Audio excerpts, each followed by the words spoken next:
The market square was alive with noise, smells, and the heat of too many bodies packed together. Traders shouted their prices, customers argued over weights and coins, and the sharp scent of blood from the butcher's stall hung in the air. In the center of it all stood the cage-thick iron bars, rusted at the edges, bolted to the stone ground. Inside it, a shadow moved, so large it made the bars seem thin and weak. The people called her many names: beast, brute, useless. She was taller than any man, her shoulders wide, her muscles heavy like carved stone. Her skin shone faintly silver in the sunlight, streaked with pale glowing lines that ran across her arms and neck. Her hair was long and dark, tangled from neglect, falling over her face to hide her expression. Heavy chains wrapped around her wrists and ankles, connected to the cage floor. Keeping her from standing fully upright, children peeked from behind. Their parents, pointing at her size, whispering about the monster too big to breed. Men laughed cruelly, saying she was only good for meat. She kept her eyes on the ground, not reacting, not showing fear or anger. The last time she had spoken back, they had beaten her until her vision turned black. Since then, silence was safer. Traders circled the cage, shouting out her price. Ada! Butcher came close, his apron already stained red, his knife glinting under the sun. He ran his eyes over her massive frame, like a hunter sizing up prey. She felt his gaze and her stomach tightened. She knew what it meant when the butcher looked at you like that. It meant your time was running out. Too big for the pens, one man said. Too heavy for transport, another added. Her kind cannot bear children, a woman in a headscarf said. Useless. The butcher nodded. Useless for the farms, yes, but plenty of meat for the tables. Her chains rattled. As she shifted slightly, not from anger but from the ache in her legs. She had been standing for hours. The market sun burned her skin, but the cold in her chest was worse. She had stopped wondering how many days she had left. The answer would come soon enough. Then the crowd's noise shifted. Small path opened. In the press of bodies, someone was walking forward, not with the loud, greedy steps of a buyer, but with a steady, measured pace. It was a man, human by the look of him, dressed in worn travel clothes and boots covered in dust from the road. His eyes were sharp, scanning the cage before resting on her face. He did not look away. She lifted her head slightly, meeting his gaze. There was no disgust in his eyes, no pity, either, only focus, like he was trying to see past her size and chains. Her heartbeat picked up, though she didn't know why. Humans rarely came to this part of the market, and never to buy someone like her. The butcher's voice broke the moment. You looking for meat, traveler? This one is fresh and strong. We'll cut her for you by the afternoon. The man shook his head. No. His voice was calm, steady. I'll take her alive. The crowd laughed. Few traders muttered curses under their breath. One man stepped forward, shaking his head. Alive? She's worthless. You'd pay less for a whole herd of feeders than for her. The human didn't argue. Instead, he reached into his coat and pulled out a heavy pouch. Coins clinked as he dropped it onto the butcher's table. The sound silenced the market for a moment. The butcher frowned and opened the pouch. His eyes widened. There was more than enough. Remove the chains, the human said. The butcher stared at him. You're serious? I don't waste words, the man replied. Two guards stepped forward, keys in hand. They hesitated, looking at the butcher, who finally nodded. One by one, the locks clicked open. The chains fell to the ground with a dull, heavy sound. She didn't move at first, unsure if this was a trick. Her arms felt strange without the weight pulling them down. The human stepped closer to the cage door. Come, he said simply. She hesitated, looking from him to the crowd. No one stopped her. No one cared to. Slowly she stepped out, her massive form towering over him, her shadow covering him from the sun. The crowd whispered, some in shock, others in warning, but he didn't seem to hear them. They began to walk, the man leading, her following a few steps behind. The wooden planks of the dock creaked under her weight as they moved away from the market. She glanced back once. The butcher was already shouting prices for other goods. the crowd's attention shifting away as if she had never existed, but she knew she would remember this moment. The moment the knife was inches from her life, and a human had stepped between her and the end. The road away from the market was narrow, lined with broken stalls and piles of empty crates. Dust rose with every step, clinging to their skin. She walked behind the human, unsure if she was following a rescuer or simply moving toward a different kind of cage. Her long stride could have passed him in seconds, but something in his steady pace made her keep her distance. People on the roadside stared. Some laughed quietly, nudging each other. Others whispered warnings he could hear but ignored. One old man shouted that the giant would crush him in his sleep. The human didn't even glance back. His hands stayed loose at his sides, no weapon drawn. No chain in his grip, only the quiet certainty of someone who had already made his choice. At the end of the street, they reached a small landing where a transport skiff waited. Its hull was worn but solid, the kind of vessel built to last longer than its owner's lifetime. The human stopped at the ramp and turned to face her. "Step aboard," he said. She froze at the bottom of the ramp, her eyes scanning the vessel's shadows. The air inside smelled faintly of metal and clean water, strange after the stench of the market. Her instincts told her to be careful. Every order in her life until now had led to pain, chains, or work until she collapsed. She tightened her hands into fists. "I'm not going to chain you," the human said, as if reading her thoughts. "You're free to turn away. If you come aboard, you're under my care." The word care felt foreign to her. No trader had ever used it. No owner had meant it. She looked into his eyes again, searching for the trick hidden behind the offer. All she saw was calm determination. "What do you want from me?" she asked, her voice low and rough from weeks of silence. "Nothing you don't choose to give," he replied. The answer was too strange, too impossible. She took a step back. Glancing down the road, in the distance, she could still see the market, the cage, the butcher's stall. That life was waiting if she walked away. The blade, the jeers, the end. Her heart pounded once, hard enough to echo in her ears. She stepped forward instead. Ramp groaned under her weight as she entered the skiff.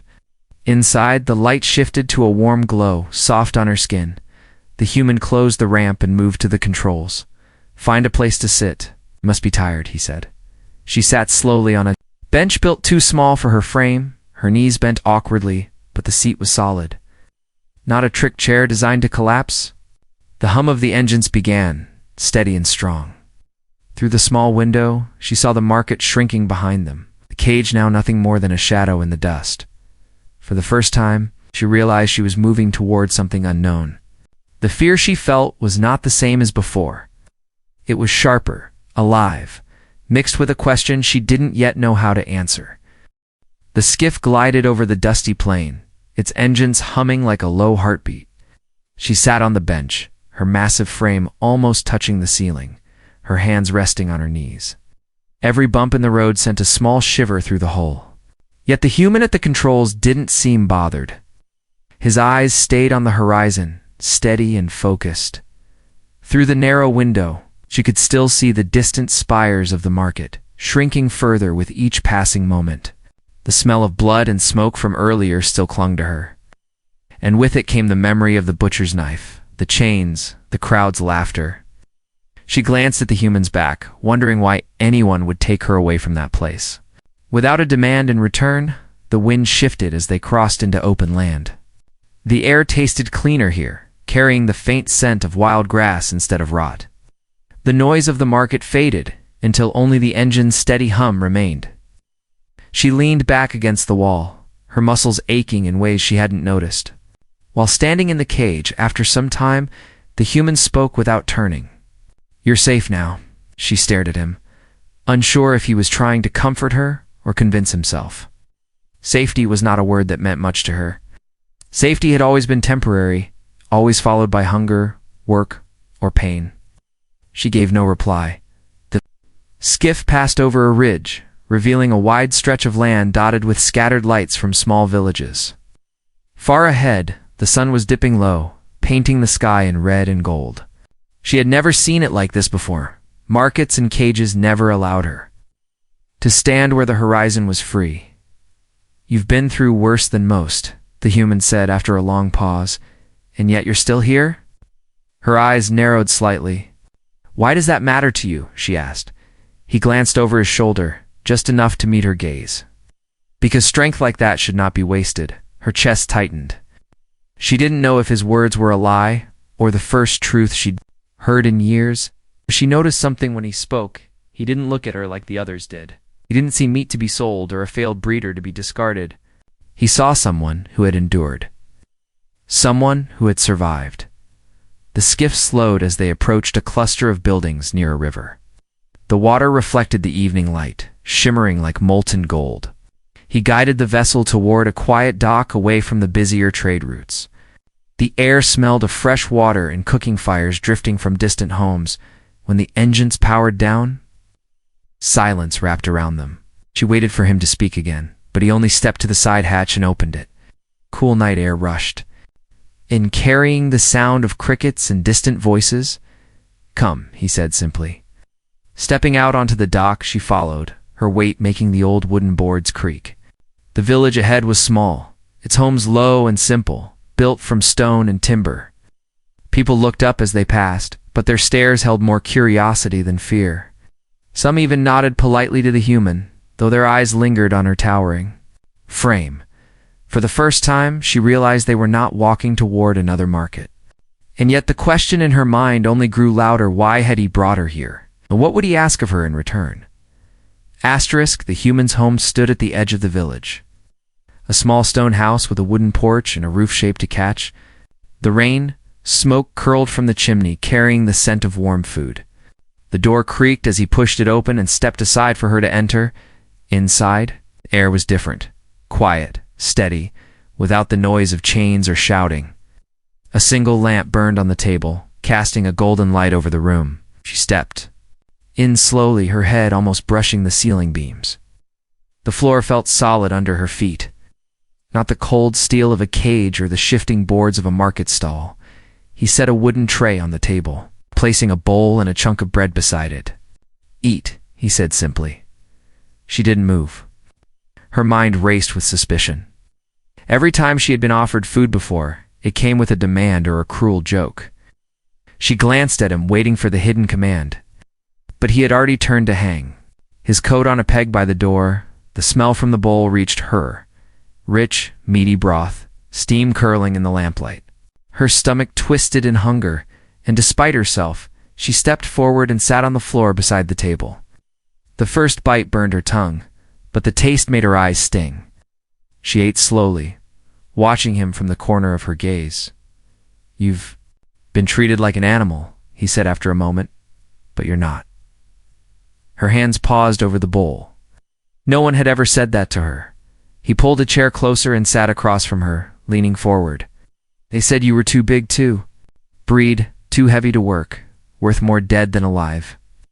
"I don't believe them." "Why not?" she asked quietly. "Because I've seen worse lies than that tanned. I've seen what happens when someone like you is given a choice." The word choice felt strange to her, heavy in her chest. "Hey, and what choice are you giving?" "Me?" she asked. "To stay here, to live free, or to walk away and take your chances alone," he said. "No chains, no orders you don't want to follow. But if you stay, you'll stand as yourself, not as property." She searched his face for any sign of a trap. His eyes were steady, not shifting like those of a trader looking for an advantage. The lamp's light caught the edges of his features, showing the lines of someone who had seen too much, yet carried it without complaint. When she spoke again, her voice was lower, almost unsteady. "You bought me, why?" He leaned back in his chair. "Because you were already dying in that cage, and I'm not in the habit of watching that happen." The answer was too simple, too direct to hide any secret. Looked down at the half-empty bowl, the warmth in her stomach fighting against the cold disbelief in her mind. She didn't know what tomorrow would bring, but she knew one thing: this was the first night in years she would sleep without a chain around her neck. Morning sunlight poured through the small window, falling across her face. For a moment she thought she was waking in another cage, but the scent of bread baking and the quiet hum of village life reminded her she was somewhere else. She sat, Up slowly, her massive frame unfolding from the woven mat she had chosen to sleep on instead of the bed. Beds were for people, and in her mind, she wasn't sure she counted yet. The human was already outside, chopping wood with steady, clean swings. She stepped onto the porch, her bare feet making the old boards groan. He glanced up, gave a short nod, and tossed her a piece of bread. She caught it without thinking. It was warm. You'll need your strength, he said. She frowned. For strength? For what? For living without chains? He replied. The words stayed in her mind as the days passed. He didn't tell her what to do, but he showed her how things worked in the village, how to carry water from the river, how to mend the roof tiles, how to lift heavy beams without hurting herself. Her hands grew used to work that wasn't punishment. Every task ended not with a whip, but with a meal and rest. At first the villagers watched from a distance. They whispered about the giant woman following the human around. Some still looked at her as a dangerous creature, too large for safety. But the children were the first to test the truth. They crept closer, curious, offering her wildflowers, or asking her to lift them high in the air. She surprised herself by smiling when they laughed. Her body began to change, not in size, for she was still massive, but in the way she carried herself. The stoop of someone always chained was gone. Her steps were sure, her back straight. When she lifted a cart stuck in the mud so a farmer could pass, the onlookers went silent. No one could deny her strength anymore, yet she used it without anger. Still, the shadows of the past lingered. Some villagers muttered that a creature so large could never belong here. Though the human ignored their words, she heard them, storing them in the quiet corners of her mind. One evening, as the sun set in deep red behind the hills, the human handed her a wooden staff. Not for chains, he said, for defense. She tested its weight, feeling the smooth grip in her hands. It was not meant to control her.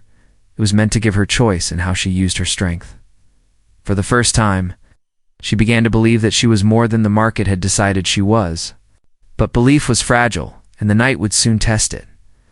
The moon hung low over the village, casting long silver shadows between the houses. The air was still, too still, as if the night itself was holding its breath. She sat by the porch, the wooden staff across her lap, listening to the soft chirp of insects and the distant rush of the river. The human was inside, the warm glow of the lamp spilling through the open door. For weeks, this quiet had been her new world, a place where no one shouted orders, where her hands were free. But in the dark edges of her mind, she knew peace never lasted. The first sound was faint wood creaking under weight. Her head turned, slowly toward the narrow path leading into the trees. Shadows moved there, too many, slipping between the trunks. The faint glint of metal caught the moonlight blades. She stood, gripping the staff. The figures emerged from the tree line, their steps fast but careful. Rough men with masks over their faces, ropes coiled at their belts. She had seen their kind before, buyers who wanted to take without paying, who saw her size as a challenge to conquer. One of them called out in a low voice, "Step aside, human. We only want the beast." The human stepped into the doorway, no weapon in hand, his voice calm but sharp. "You'll leave here with nothing," they laughed, thinking he was bluffing. The largest of them stepped forward, raising his blade. In that moment, she moved not because he told her to, but because the air between them felt like a vow. Her staff swung in a clean arc, striking the man's wrist. The blade clattered to the ground. Another rushed in from her side, but she stepped into his path, her size turning the moonlight to shadow. The staff cracked across his ribs and he dropped, wheezing. Two more came from the back, trying to reach the human. She blocked them, her strength breaking their advance. They fought with desperation, but she was not the chained creature from the market anymore. Each strike drove them further back until the last of them fled toward the trees. The night returned to its stillness, broken only by the sound of her breath. She lowered the staff slowly, her heart pounding not with fear, but with something sharper, pride. The human stepped beside her, his gaze steady. "Now you know why I gave you that staff," he said. She met his eyes in the moonlight, and for The first time she felt the truth deep in her chest, she was not just under his care, she was standing with him. Morning light spilled across the village, touching the rooftops with gold. Word of the attack had spread before the sun was high. Villagers gathered at the edge of the human's porch, whispering about how the giant woman had stood against armed men and driven them away. Some stared with wide eyes, unsure whether to fear her or thank her. Others, especially the children, smiled openly, their small voices calling her name. She stood beside the human, tall and steady, her staff resting against the wall. The butcher from the market was there too, his face pale. He had once called her useless, only fit for slaughter, but now he couldn't meet her gaze. She watched him turn away without a word. That alone felt like a victory. The human spoke to the gathered crowd, his voice carrying over the quiet. Last night, she protected not just me, but this whole village. Remember that when you speak of her. The villagers nodded, some out of respect, others out of guilt. Slowly they began to leave, their whispers softer now. When the porch was empty, she turned to him. "Why did you tell them that?" "Because it's the truth," he said simply. Her hands curled slightly at her sides. "You could have kept me hidden, could have let them think I was nothing." "I don't keep what's mine hidden," he replied. His words were calm, but there was a weight behind them that reached deeper than ownership. She searched his face, trying to understand the meaning in his voice. He wasn't speaking as a traitor or a master. He was speaking as someone who had chosen her not for her size, not for her strength, but for who she had become. A slow warmth spread in her chest. The cage, the market, the whispers, they felt further away now. She was still massive, still different, but here, beside him. Those things no longer made her less. As the wind shifted through the village, she stood tall, her shadow falling across the doorway of his home. She had been bought once, but now she was claimed in a way no coin could measure. And she knew, without needing to hear it again, that she would never stand in a cage again.